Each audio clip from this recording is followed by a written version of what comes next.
जय हिंद बच्चों, मैं ऋषभ सर आपके संघर्षों का साथी एक बार फिर से आप सभी का यूट्यूब चैनल पे स्वागत करता हूं। आज हम स्टार्ट करेंगे, फिर से रीस्टार्ट करेंगे कि 12th का एक चैप्टर है, 9th chapter colonialism and countryside. बहुत महत्वपूर्ण चैप्टर है। We will move with the NCERT book. महसूस करते हैं और शुरुआत करते हैं इस चैप्टर को। इस चैप्टर में थोड़ा बहुत इंट्रोडक्शन पोर्शन में आप पढ़ेंगे कि हम लोग first para we will be discuss कि इस चैप्टर में हम लोग क्या क्या पढ़ने जा रहे हैं। हम पढ़ने जा रहे हैं बंगाल में होने वाली जमींदारी परमानेंट सेटलमेंट को, और उसके बाद we will move to the Rajmahal hill where we will be discuss about the two tribal communities Paharis and the Santhals. फिर हम लोग तीसरे एराना में डिस्कस करेंगे बॉम्बे डेकन में होने वाले रिवॉल्ट को, और इसके बाद हम लोग नेक्स्ट पैरा में ये भी जानेंगे कि कौन अमीर हो रहा है, कौन गरीब हो रहा है, किसको जमींदारी मिल रही है, किसकी जमींदारी ऑक्शन हो रही है। ये सारी चीज़ें पढ़ेंगे। And the last para we will be discuss कि किस किस डॉक्यूमेंटल रिकॉर्ड के वे में या किस किस डॉक्यूमेंट से हमने इन सारे सोर्सों को पढ़ा हुआ है। शुरुआत करते हैं अपनी कहानी को विदाउट वेस्टिंग आवर टाइम। पहला टॉपिक है बंगाल एंड द जमींदार। यहाँ से शुरू करते हैं। सिनेरियो बंगाल में लेकर चलते हैं, और केस बंगाल में आप पढ़ रहे होते हैं कि वहाँ पर कुछ न्यू रेवेन्यू सेटलमेंट इस्टेब्लिश हो रहे हैं, परमानेंट सेटलमेंट। पहला टॉपिक आप पढ़ेंगे एन ऑक्शन इन वर्धमान, यानी रेवेन्यू सेटलमेंट में जो टैक्स नहीं रिपे कर पा रहे हैं या जो पैसा नहीं दे पा रहे हैं उनकी ई स्टेट बिक रही है। उसमें से एक राजा है वर्धमान की, उनकी भी ई स्टेट बिक रही होती है। उनकी ई स्टेट की कहानी सुनिएगा। कहीं ना कहीं जब ऑक्शन हो रहा होता है तो ऑक्शन में एक रूल होता है, हायर बिडर को ही चीज़ें दी जाती हैं। लेकिन वहाँ पर हायर बिडर करने वाले लोग, यानी पूरा ऑक्शन थोड़ा फॉल्स जैसा महसूस होगा। उसमें ऐसा महसूस होगा कि राजा के ही सारे एजेंट बैठे हुए हैं। ये बात कलेक्टर को बाद में रियलाइज़ होगी कि ये इसमें इस पूरे ऑक्शन में एक ट्विस्ट है। अब हमें ये समझना है कि ऐसा हो क्यों रहा है, यानी जमींदार क्यों फेल कर जा रहे हैं और राजा ने रेवेन्यू क्यों नहीं पे किया, ऑक्शन हो क्यों रहा है। ये सारी चीज़ों को हम लोग इस टॉपिक में डिस्कस भी समझेंगे। Next we will be discuss the problem of unpaid revenue. अपना जो सेकेंड टॉपिक है we will be discuss that thing. अच्छा, बहुत महत्वपूर्ण बात, I am only summarising the topic. आप you will go through the book, by the notes you will be read the things. Summarise कर रहा हूँ मैं टॉपिक, आप उसे सुनिएगा कि उसी समय इस टॉपिक में आप पढ़ेंगे कि 75% से भी ज़्यादा ई स्टेट वहाँ पे बिक रहे होते हैं बच्चा। और इसके साथ आप एक छोटी सी कहानी पढ़ेंगे कि 1764 में जब एक वॉर होता है बैटल का ऑफ बक्सर, तो उसके बाद से ब्रिटिश कंपनी यहाँ पर ड्वेल गवर्नमेंटशिप यानी द्वैत शासन को स्टैब्लिश करती है, और लोग बहुत प्रॉब्लमेटिक कंडीशन में आ जाते हैं। 1770s तक बहुत ही प्रॉब्लमेटिक कंडीशन होती है बंगाल की, क्योंकि बंगाल पर आधिपत्य किसका हो गया है, ब्रिटिश गवर्नमेंट का। तो वो सोच रही है कि इसमें कैसे ज़्यादा से ज़्यादा रेवेन्यू पे काम किया जा सके। अब ज़्यादा रेवेन्यू पे काम करने का इंटेंशन कैसे होगा बच्चे, वो इस तरह किससे होगा कि कम से कम उस एग्रीकल्चरल लैंड में कोई इन्वेस्ट करे। अब इन्वेस्टमेंट से रिलेटेड इशू आ गया, तो उन्होंने मीटिंग में डिसाइड की कि एक ऐसा कोई सेटलमेंट लाते हैं जहाँ पर इन्वेस्टमेंट जमींदार करे, क्योंकि कंपनी तो करेगी नहीं, जमींदार करे, और वो निश्चिंत रहे कि whatever the investment I had done it, इसका हमें profit we will be retain it.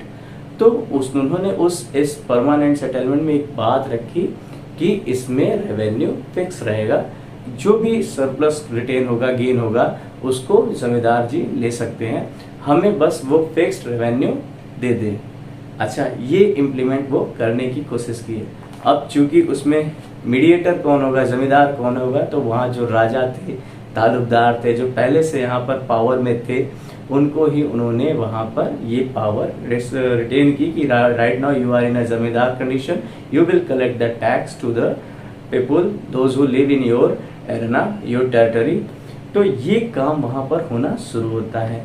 इसमें इन्वेस्टमेंट कभी इनको सेटलमेंट हो गया कि हाँ ये आदमी इन्वेस्ट करे, ये आदमी फिर सरप्लस रिटेन करे, हमको टैक्स पे करे, बाकी अपने पास रख ले, और इन चीज़ों को वहाँ पर इस्टेब्लिश की जाएगी। आप थोड़ा बहुत जमींदार के बारे में पढ़ेंगे कि जमींदार के पास बहुत बड़ी बड़ी ज़मीनें हैं, और यहाँ पर उनका काम टैक्स कलेक्टर करना है, टैक्स लेना है, ये सारी चीज़ें आप पढ़ेंगे।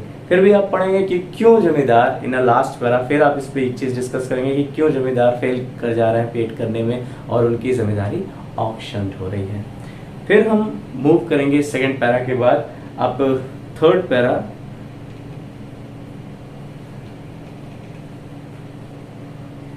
जिसमें आप पढ़ रहे होंगे कि why zamindars default on payment, क्यों जमींदार डिफॉल्ट कर जा रहे हैं पेमेंट करने में। तो इसमें आप ये क्वेश्चन इसका बहुत इंपॉर्टेंट है, it will be asked you in a examination where you will be mention कि whatever the point they have, the fourth scenario they will be discuss in this para. First scenario में आप देखेंगे कि जब शुरुआत के para में छोटी सी चीज डिस्कस है कि जब परमानेंट सेटलमेंट में रेवेन्यू फिक्स्ड है, सेंस ऑफ सिक्योरिटी है, तब वो क्यों फेल हो जा रहे हैं पेमेंट करने में। तो उसमें कई रीजन पढ़ेंगे, कई कॉज पढ़ेंगे। पहला कॉज क्या है कि रेवेन्यू का जो रेट रखा गया है इसमें वो बड़ा बढ़ा के रखा गया, बहुत हाई है। एक्चुअली में ब्रिटिशर्स क्या सोच रहे हैं कि बाद में जब कल मतलब कुछ दशकों बाद, कुछ सालों बाद, कुछ डिकेड्स बाद जब एग्रीकल्चरल प्राइस रोज अप होगी, बहुत बढ़ जाएगी, राइज होगी एग्रीकल्चर प्राइस, तो ऐसे में क्या होगा कि प्रॉफिट किसको होगा, जमींदार को होने लगेगा, रैयत को होने लगेगा। और हमारा तो रेवेन्यू पहले से ही फिक्स है, हमें तो मिलना उतना ही है। तो उन्होंने ये सोच के रखा कि इसको रेट को हम थोड़ा बढ़ा के रखते हैं जिससे बाद में एंटिसिपेटेड लॉस हमें ना झेलना पड़े। लेकिन प्रॉब्लम यहाँ पर क्या आ गई बच्चा कि 1793 में जब ये परमानेंट सेटलमेंट इंट्रोड्यूस किया गया है, उस समय तक तो एग्रीकल्चर का प्राइस इतना हैवी है नहीं, तो टैक्स इतना बढ़ा हुआ है, तो इतना रिटेन कर नहीं पा रहे हैं। तो पहली समस्या तो ये थी।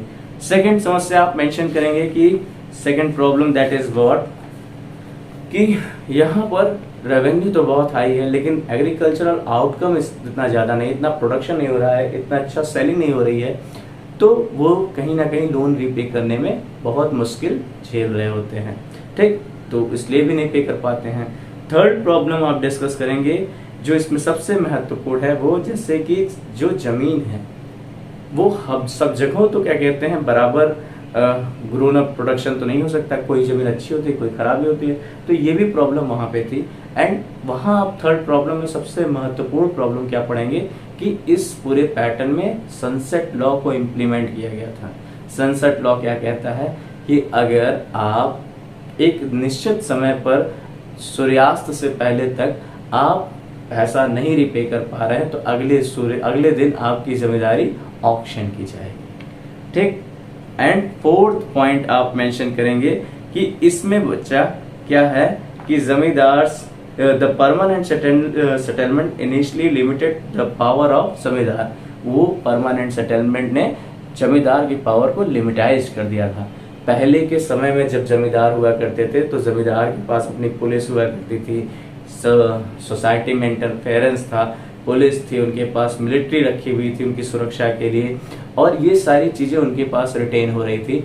इवन उनकी खुद की कचहरीज थी जहाँ वो लोगों से क्या कहते हैं इश्यूज को डिस्कस करते थे, लोगों की इशू पे स्टेटमेंट देते थे। और इसके अलावा आप देखेंगे कि उनकी लोकेलिटी में अगर कोई व्यक्ति इंटरफेयर करता था तो उसे टैक्स भी पे करना पड़ता था, कस्टम ड्यूटीज पे करनी पड़ती थी। तो बहुत सारे सोर्स थे पैसे रिटेन करने के लिए। लेकिन ब्रिटिशर्स ने क्या किया, जमींदार को बहुत कंट्रोल कर लिया।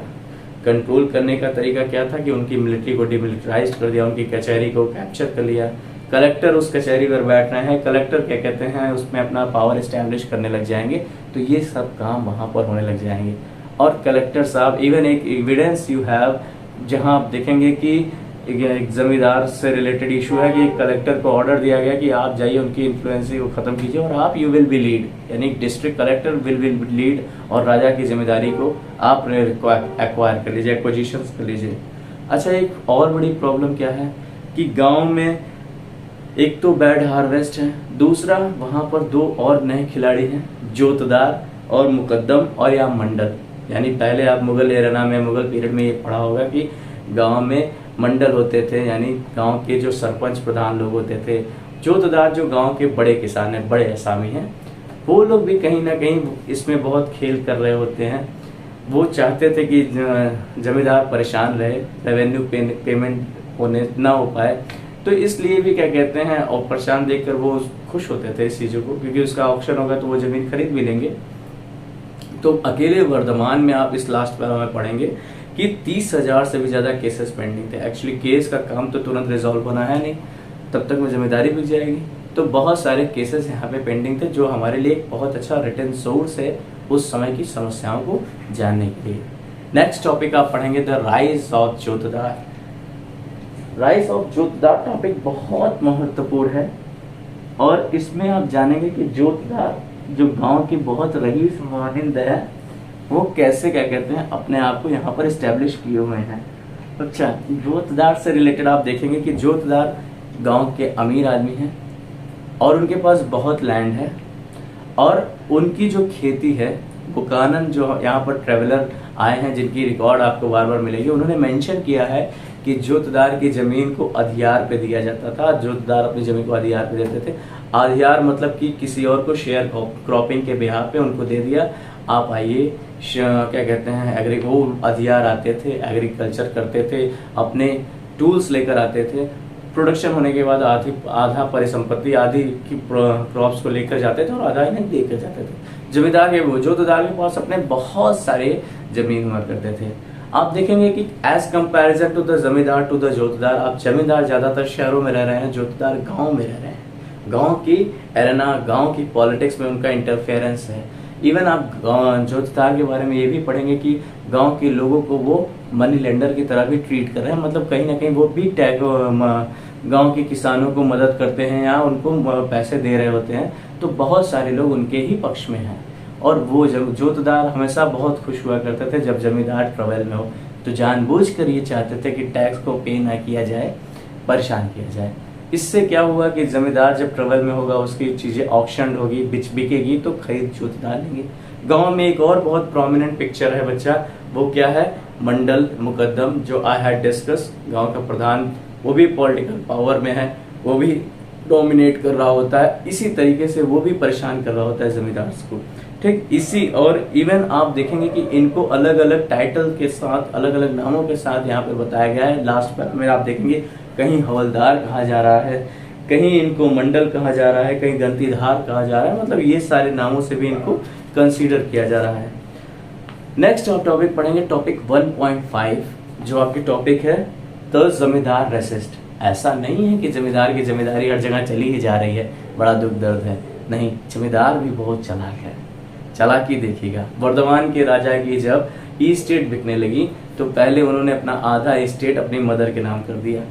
उस समय का लॉ कहता था कि जो महिलाओं के पास मिली हुई जिम्मेदारी है उसको नहीं छीना जाएगा। ब्रिटिश गवर्नमेंट ने ऐसा लॉ इम्प्लीमेंट किया था, तो आधी जिम्मेदारी तो उन्होंने बचा ली, और आधी जिम्मेदारी जो ऑक्शन हो रही है वहां पे, उसको वो कैसे बचा कर रखेंगे। आप देखेंगे कि वहां उस जमींदारी पे उनके ही लोग बिडिंग में बैठे हैं, और जैसे कोई बोली लगती है तो वो बहुत लंबा चौड़ा बढ़ा चढ़ा कर बोली लगा देते हैं। अब जब लंबा चौड़ा बढ़ा चढ़ा के बोली लगा दिए तो ऑक्शन के बाद हायर बिडर को ही वो जमीन मिल गई। लेकिन प्रॉब्लम क्या है, जब रीपे करने की बारी आए तो वो डिनाई कर दें कि हम तो नहीं दे पाएंगे, तो इसके बाद दोबारा फिर ऑक्शन हो। जब ऐसे करके 3-4 बार 5 बार ऑक्शन होता था, और हर बार जब कोई बोली लगाए तो राजा के एजेंट ही क्या कहते, बोली बड़ी बड़ी लगाए और रीपे ना करें, तो एट द एंड में जो लोग बोली लगाने वाले आए हैं, जो बिडर हैं, वो लोग हार जाएं, वो लोग ना बोली लगाएं, वो लोग फिर चले जाएं, तो एट द एंड में फिर जो बच गया, यानी राजा के एजेंट तो हर बार आ रहे हैं, and they will acquire that estate. कहीं ना कहीं घूम फिर कर जमींदार के पास ही वो एस्टेट चली गई। जमींदार सिर्फ यही हथकंडे नहीं अपना रहे हैं, और भी तरीके अपना रहे हैं। जैसे आप देखेंगे कि अगर सपोज करिए बोली लगाने में, बिडिंग होने में जमींदार की जिम्मेदारी चली गई, तो जमींदार क्या करेंगे, जैसे ही वो आदमी टैक्स लेने के लिए गांव पहुंचेगा, लोकेलिटी में पहुंचेगा, तो जमींदार के लठैत बैठे रहेंगे और वो लोग अच्छे से स्वागत कर देंगे। आप यहाँ ये भी पढ़ेंगे कि कई बार तो ऐसा हुआ कि गांव की सभा, यानी गांव के लोग उस नए आए हुए जमींदार को एक्सेप्ट इसलिए नहीं कर रहे हैं क्योंकि पुराने वाले जमींदार से उनका एक राजा और प्रजा जैसा रिलेशनशिप रहेगा, तो वो उन्हें राजा मानते हैं और वो उनको अपनी प्रजा मानते हैं। तो कहीं ना कहीं वो नए वाले को वो डिनाई करेंगे, नहीं एक्सेप्ट करेंगे, तो ये भी वहां पर हो रहा होता है। ठीक, यहाँ तक चीजें खत्म हैं। और उसके बाद लास्ट पैरा में आप देखेंगे कि वहाँ डिस्कस होगा इन लास्ट प्राइस में कि 19 अब यहाँ 18 सेंचुरी तक आते आते जो लोग अपनी जमींदारी पे बहुत हद तक काम किए थे, बचाए हुए थे, उस ट्रबल को सह लिए थे, तो कुछ रेवेन्यू की में भी रियायत दी गई ब्रिटिश गवर्नमेंट द्वारा, और कुछ एग्रीकल्चरल प्रोडक्ट में आउटकम्स थोड़े ज़्यादा आने लगे, अच्छा उसका प्राइस रोज अप हुआ, तो कहीं ना कहीं जमींदारों की स्थिति भी सुधरने लगेगी और अच्छा होने लगेगी व्यवस्था। लेकिन एट द एंड में 1930s तक आते आते जब ग्रेट इकोनॉमिक डिप्रेशन आएगा तो फिर से एक बार जमींदारों को बड़ा झटका लगेगा। जोतदार अपने आप को कंट्री साइड में कंसोलिडेट कर रहे होते हैं। यहाँ तक आप अपने टॉपिक को पढ़ेंगे जो कि बहुत महत्वपूर्ण है। इसके बाद हम डिस्कस करेंगे अपने टॉपिक में the fifth report. The fifth report भी बहुत महत्वपूर्ण टॉपिक है आपके सिनेरियो में, आपके केस में, जहां आप एक बात डिस्कस करेंगे फिफ्थ रिपोर्ट में कि ब्रिटिश पार्लियामेंट में जो भी भारत में हुए थे उस सब प्रॉब्लमेटिक कंडीशन, उन सबको ब्रिटिश फिफ्थ रिपोर्ट के माध्यम से ब्रिटिश पार्लियामेंट में डिस्कस किया गया। डिस्कशन में ये बताया गया कि whatever the things it was happening in a country, actually में डिस्कशन करने का इशू कुछ और था। इशू कुछ ये था कि ब्रिटिश में यानी ब्रिटेन में बहुत सारे ट्रेडर ऐसे थे जो ये सोचते थे कि ईस्ट इंडिया कंपनी की जो मोनोपोली है इंडिया और चाइना में, ये खत्म होना चाहिए और हमको हमारे लिए भी मार्केट को रीओपन करना चाहिए। इवन वहाँ की पॉलिटिकल एरेना भी, जो वहाँ भी पॉलिटिशियंस थे, वो भी इस चीज़ पर इंटरफेरेंस कर रहे थे।